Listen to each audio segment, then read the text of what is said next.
Today's lesson is going to be all about different ways in which we can differentiate and classify stocks. So we're thinking about your own ability right now to differentiate the classifications of stocks and also being able to provide examples of each classification and show data to support it.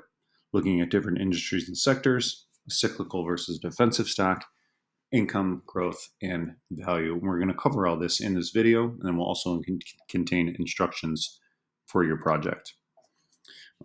Sometimes when we break down stocks, we break them down into very broad or general categories, and we call those sectors and industries. A sector is a broad group of companies or a broad grouping of companies with similar economic characteristics.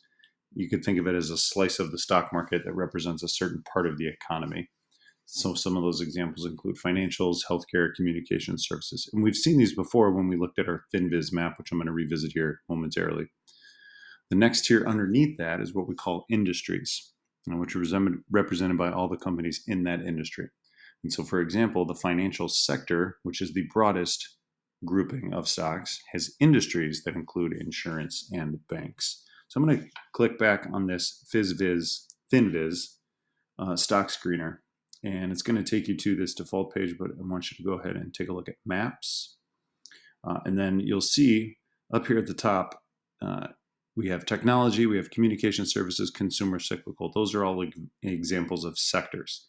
And within each of those, sometimes there's 5 or 6 different industries. So for example, this one right here, this is the software infrastructure industry. And it contains companies like Microsoft, Adobe, Oracle, consumer electronics, obviously Apple, and this is only including in the S&P 500, but a software applications, you can see has a certain number of companies as well. Over here in consumer cyclical sector, we have the restaurant industry, McDonald's, Starbucks, Chipotle, and so on. So that's one way in which we can kind of take a look and classify those stocks. Another way is if we look at the difference between what we're going to call a cyclical stock and a defensive stock. A cyclical stock is often referred to as a discretionary stock, and it is affected by macro changes in the economy, and its returns follow the cycles of the economy. So we can think of companies that do well when the economy is doing well. When the economy is struggling or slowing down, maybe the company's performance slows down as well. These industries can include restaurants, hotel chains, airlines, furniture, high-end clothing retailers, and automobile manufacturers. And we've seen examples of these over the last 18 months because of the pandemic. Now, on the other side, we have our defensive stocks, which are our non-cyclical, and they repeatedly outperform the market when economic growth slows. So think of the things that people, or think of the companies that make things or sell things or provide services that people are going to use regardless of economic conditions. And these companies are generally profitable regardless of those economic trends. We always need things, including food, power, water, and gas. So some examples might come to mind for you. Okay? All right, and then the last thing is the difference between income, growth, and value stocks. First one is going to be income, sometimes referred to as our blue chip stocks. These are the big names of the market. So these are the Microsofts and the Walmarts and the McDonald's and the Home Depots of the world, where these companies are paying a consistent dividend year over year. Most income stocks have lower levels of volatility than the overall stock market, and it's all about profit. So a lot of it is because of the way that the company is positioned in the market.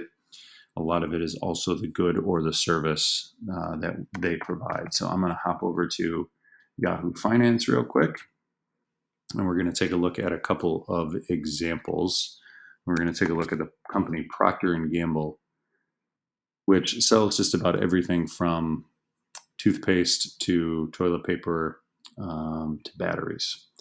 Right. So there is their performance, and we're going to span it out over the last 5 years. So they've had some pretty steady growth. Now you might look at that and think like, wow, that's a buy low, sell high opportunity. But if you look down here at the bottom, again, these are consistent dividend payments every quarter. And if you even go back a little bit farther and you max out this chart, you can see that for as long as we can see, going all the way back to 1962, this company has consistently paid a dividend. So that really is a great example of an income or a blue chip stock. Right. Now, on the other side of it, go back to the presentation here, or on another side, are our growth stocks. Growth stocks usually don't pay dividends. Instead, companies will often reinvest any retained earnings. Oftentimes, some of these growth stocks aren't even making money. And so investors are purchasing this stock not to get those dividend payments, but to see or get to the benefits of that exponential growth. You're solely relying on the return on investment and in terms of your the performance of the company is going to determine your return on investment. So there is no consideration for dividends. We ignore our traditional metrics like earnings per share and PE ratio because oftentimes there aren't any earnings. Right? Okay, and then a value stock. This is the one of my favorite ones because it involves a little more analysis than just looking at is it paying a dividend or maybe even looking at a chart. Value stock is a stock that trades at a lower price relative to its fundamentals, generally having a low price to book ratio and a low PE ratio compared to the industry. But current market conditions also play a role. Many people will say that the airline stocks are value stocks right now or are undervalued because they have been really, really impacted by the pandemic, probably one of the industries that has been impacted the most because of the pandemic and travel restrictions. But those companies are still around, people are still flying, but certainly those stocks are discounted quite a bit. So if I go back to my chart, I'm going to compare a company like Procter & Gamble to, we'll go with Tesla, which is probably one of the best examples of a growth stock. Okay. All right, so you can see this, the graph certainly changes. So down at the bottom there in the blue line, you see there's Procter & Gamble. And if you compare that over a 5-year period to a company like Tesla, up until about 2020, companies were kind of performing at a similar pace. And then we've kind of had some breakthrough, and we've had about a 17 or 1800% return since that point. So charts like this are great examples and can add great support to your research, which you're about to create. Okay. All right. So speaking of, you're going to head over to Google Classroom. See here, you're going to see this stocks and stock trading assignment. You're going to go ahead and open that. Each of you will get a copy. Now, the second slide there, this is an example that I put together. So what you're going to do is you are going to identify 3 different companies that fall into each one of these categories: cyclical, defensive, income, growth, and value. At the top of the slide, you're going to type in your definition. What is a definition of a cyclical stock? And then right underneath that, what is the reason why an investor would be interested in this type of stock? Not necessarily the company that you select, but this specific type of stock. Then what you're going to do is you're going to find some images. You're going to find 3 different images of 3 different companies. Now, I obviously did the same company. I just did this to show as an example. So if you're thinking for cyclical stocks, this might be company A, this would be company B, and this would be company C. You should have 3 different companies on each slide, so no overlaps. So if you're going to do a company for a cyclical stock, you can't have it in a value stock. And then the last thing you're going to do is within that image, remember, transparent images only. We want those slides to look nice and sharp.